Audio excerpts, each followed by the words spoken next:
Chapter 9. Sadness of a Lonely Boy. A lone lodge stood on the banks of a lake in a remote place.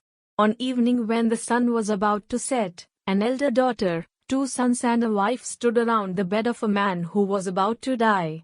The family had tried all kinds of medicines known by the Ojibwa, but nothing could save the man now. The dying man at the end gained a sliver of spirit from the fresh wind blowing through the door of the lodge. He whispered to his family, "I decided to bring you all to this remote place to live so that we may live in peace away from the evil ways that many people follow.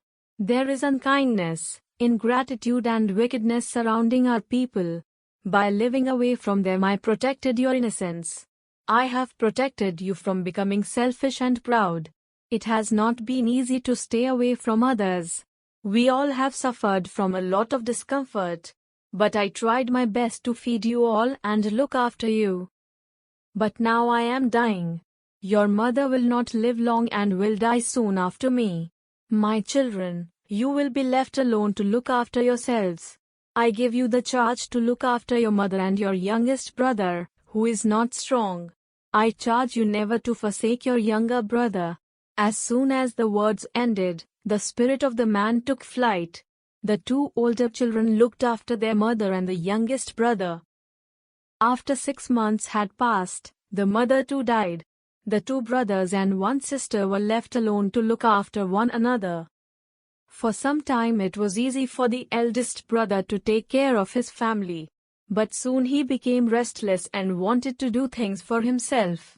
He decided to leave his sick brother under the care of his sister and go out to make his mark in the world. The elder brother married after some time and forgot about his promise to his dead father. Soon the sister also grew tired of taking care of the sick younger brother and living a solitary life.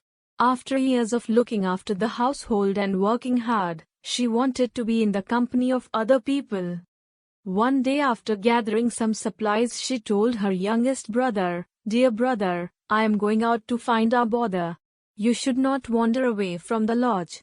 I have collected supplies for you. Once I find our brother I will come back." But the sister enjoyed living in the company of other people.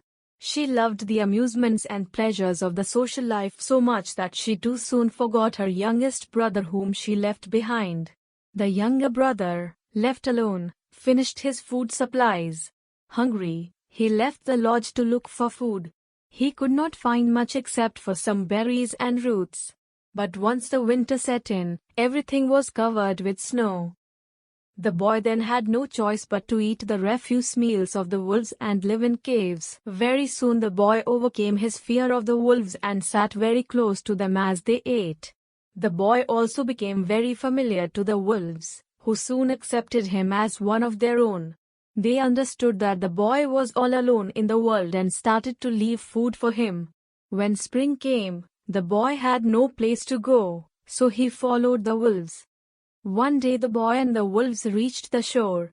It so happened that the eldest brother was fishing on the same river in his canoe. He heard a child singing and wondered how anyone could survive on the barren coast unhurt. Curious, he went in search of the boy, but he could only hear the song. "Listen, brother, elder brother. Now my fate is near its close. Soon my state shall be another. Soon shall stop my day of loneliness. Left by friends whom I loved, all who knew and loved me most. Sadness the darkest and severest, bide me on this barren coast. Pity, that loving feeling, left the hearts of living men, is now found in the hearts of the wolves. It glows more warmly than in humans.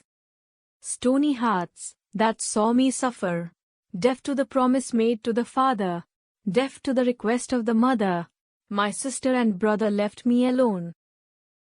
Ye wolves, in all your ranging, I have found you kind and true, more than man, and now I am changing, and will soon be one of you.